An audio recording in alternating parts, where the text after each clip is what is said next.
अस्सलाम वालेकुम। आज का हमारा बड़ा ही शॉर्ट और बड़ा इंटरेस्टिंग टॉपिक है role of plant growth substances in plant movement.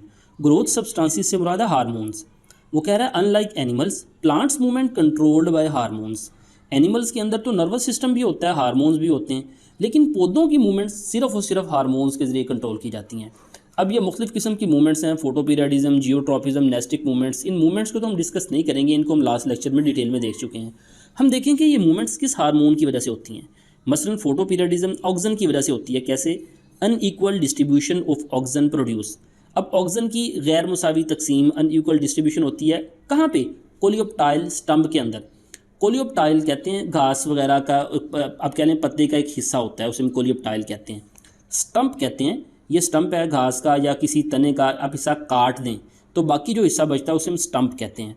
एक एक्सपेरिमेंट किया गया ओट के स्टंप के ऊपर, उसको रोशनी दी गई सूरज की या बल्ब की एक डायरेक्शन से, तो जिस डायरेक्शन से उसको इल्यूमिनेट किया गया, रोशनी दी गई, एक्सपेरिमेंट में देखा गया उसके ओपोजिट डायरेक्शन यानी इस तरफ जिस तरफ लाइट नहीं है वहाँ पे 57% ऑक्सीजन बना, और जिस तरफ से रोशनी दी गई वहाँ पे ऑक्सीजन कम बना, 27% बना। तो देखें अनइक्वल डिस्ट्रीब्यूशन हो गई ऑक्सीजन की। इसकी वजह से क्या होगा? Unequal cell enlargement. जिस तरफ ऑक्सीजन ज़्यादा बनेगा वहाँ की सेल इनलार्जमेंट ज़्यादा होगी, सेल डिवीजन ज़्यादा होगी। जहाँ पे कम बना वहाँ सेल डिवीजन कम होगी। Organ bends toward source of life. अब यहाँ पे सेल इनलार्जमेंट ज़्यादा है ना, तो वो हिस्सा ऑपोजिट साइड में बेंड करेगा, यानी यहाँ पे सेल डिवीजन ज़्यादा है तो ये हिस्सा इस तरफ बेंड करेगा।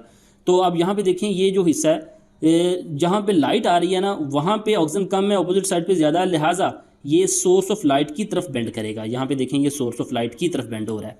दूसरी है जियोट्रॉपिज्म, ये भी ऑक्सीजन की वजह से पैदा हो रही है। अब देखें जियोट्रॉपिज्म होती है ज़मीन की तरफ मूवमेंट, यानी पॉजिटिव ज़मीन की तरफ और नेगेटिव ज़मीन से दूर। Negative geotropism of stem, stem के अंदर नेगेटिव होती है क्योंकि स्टेम ज़मीन से ऊपर की तरफ जाता है। कैसे?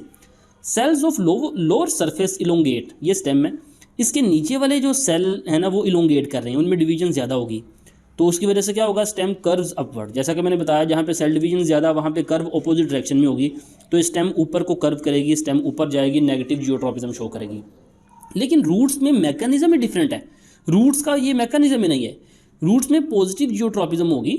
Cells of upper surface elongate, root में ये रूट के ऊपर वाले हिस्से के सेल इलोंगेट करेंगे और रूट्स कर्व्स डाउनवर्ड, जिसकी वजह से जारी बात है इलोंगेशन ऊपर हो रही है तो डाउनवर्ड कर्व होगी। नेस्टिक मूवमेंट्स को देखते हैं। नेस्टिक मूवमेंट्स में क्या है? रेशो और बैलेंस, यानी बैलेंस है किसका? Between growth inhibitors and growth regulators. Growth inhibitor hormone जैसा कि एब्सिसिक एसिड और ग्रोथ रेगुलेटर हार्मोन जैसा कि जिबरेलिन्स, इन दोनों के अंदर बैलेंस होता है। इनके बैलेंस में कमियां ज़्यादती की वजह से नेस्टिक मूवमेंट्स डिफरेंट होती हैं। जैसा कि एपिनेस्टी, जिसमें फ्लावर ओपन हो जाता है, बड ओपन हो जाती है, ये किसकी वजह से है? Due to oxygen. जबकि हाइपोनेस्टी, जिसमें बड क्लोज रहती है, ये किसकी वजह से है? Due to gibberellin. तो ये था आज का लेक्चर, उम्मीद आपको समझ आई होगी। मिलते हैं नेक्स्ट लेक्चर के साथ। अस्सलामु अलैकुम वरहमतुल्लाहि वबरकातुहू।